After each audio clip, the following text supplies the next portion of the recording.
In this video, I am going to discuss a problem on topology. Our problem is to prove that R modulo Q is not Hausdorff. First, I will define what is R modulo Q is. R modulo Q is the set of equivalence classes X such that X is related to Y if and only if X minus Y is a rational number. So it is clear that set of all rational numbers is one equivalence class.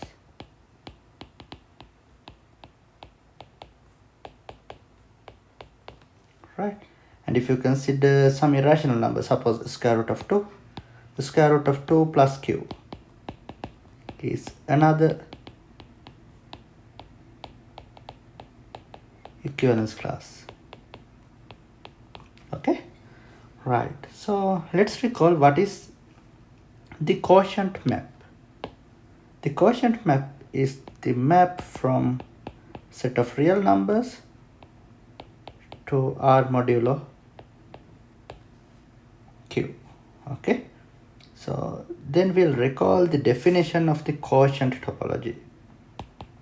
What is the definition of the quotient topology? Now we have R, and we know that I'm going to consider the standard topology in R, and we say that U is open in R modulo Q if and only if Q inverse U is open in R. Right? This is the definition of the quotient topology. If U is an open set in the quotient topology, then its inverse image should be open in R. Right? Okay. Now my target is to prove that R modulo Q is not Hausdorff. So target is to prove that R modulo Q is not Hausdorff. So I'm trying the method of contradiction, right? So to the contrary,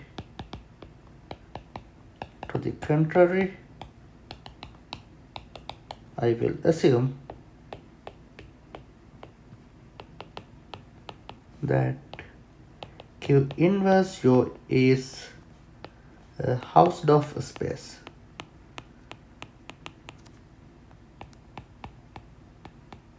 Okay. Sorry, this should be R modulo Q, right? R modulo Q is a Hausdorff space, right? Then what would happen? Then for any two values that I choose, for every xy in R modulo Q, what would happen? I can find two non-empty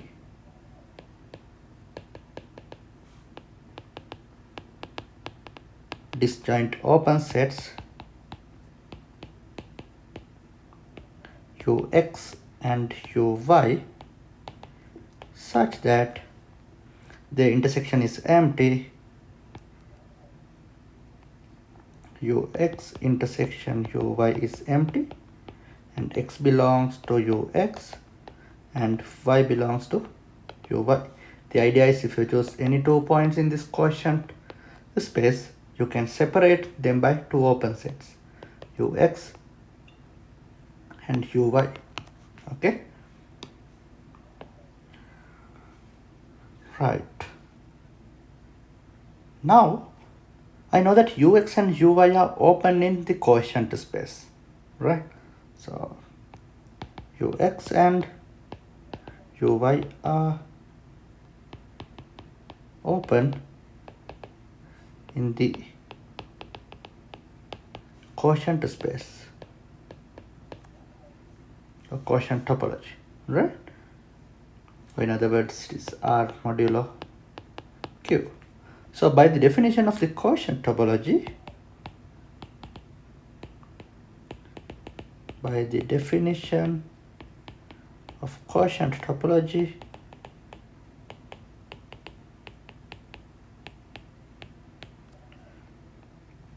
Q inverse Ux and Q inverse Uy are open in R. Okay, Q inverse Ux and Q inverse Uy are open in R. That is by the definition of the quotient topology, right? Okay. Now it is clear that since x belongs to Ux, x should belongs to Q inverse Ux and y belongs to Q of inverse Uy, because this is from the idea from the map Q, right? Because Q maps any x value to its corresponding equivalence class, right? Okay, so because if you have any equivalence class, y belongs to that class, right? If you consider the equivalence class of y is in that equivalence class, right? Okay, so x in Q inverse Ux, right? Now Q inverse Ux and Q inverse Uy are open in R. This is open in R. This is also open in R. So if you have open set in R, you can find if some set is open in R, that means it is a union, countable or arbitrary union of open intervals or finite intersections of open intervals. So therefore I can find an interval such that x belongs to A1 B1 and it is contained in Q inverse Ux. In other words, open intervals are the basis elements for the open sets in R, right? Similarly, I can find some open interval A2 B2 that is contained in Q inverse Uy. Okay, right. Now A1 B1 and A2 B2 are open intervals. Therefore,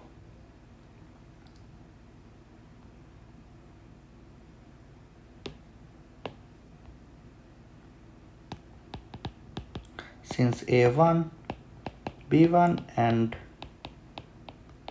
A2 B2 are open intervals,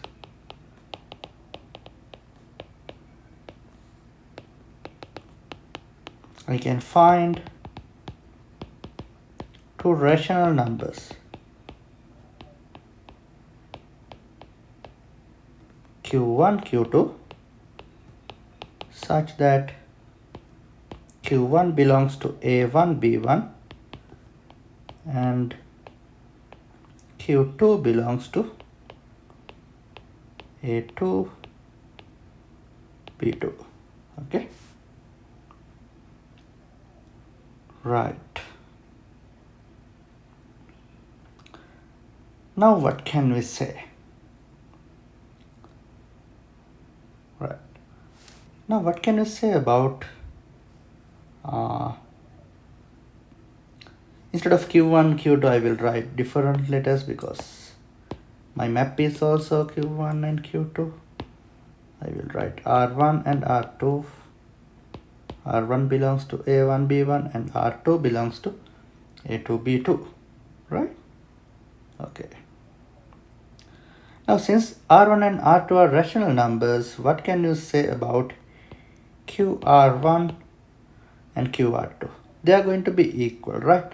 Because if you have any rational number, its corresponding equivalence class is the set of all rational numbers. So they map to same equivalence class because R1 is equivalent to R2, right?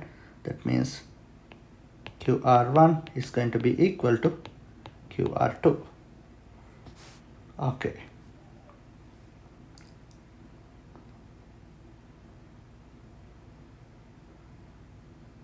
Right. Now that means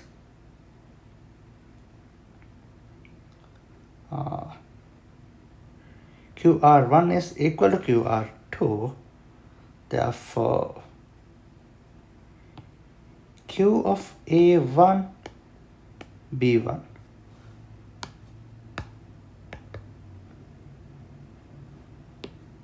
right. If you consider the image of A1 B1, right? So what can you say? If you consider this one, QR1 is in QA1 B1, which is contained in Q in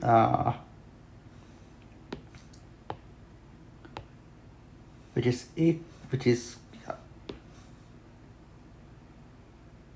a subset of UX. Okay, and also QR2 is in Q of A2 B2, which is a subset of UY. But these two are equal, right? Suppose R equals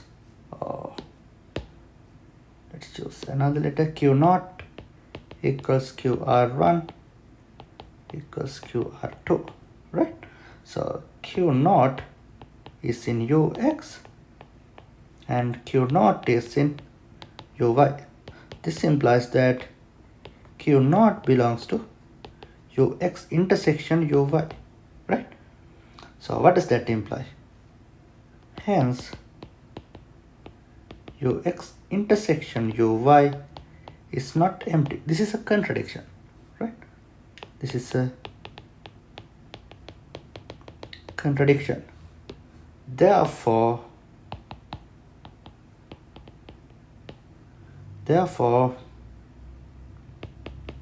R modulo Q is not Hausdorff. I hope it is clear what I did, right? So I assume that R modulo Q is going to be Hausdorff, and then I use the method of contradiction to prove that it cannot be Hausdorff space, right? I hope you understood what I did, and normally I am preparing videos without any preparation. So I am preparing videos to just recall the concepts to myself. If you understood what I did, and if you have any questions about the proof, you can leave a comment in the comment section. Thank you for watching.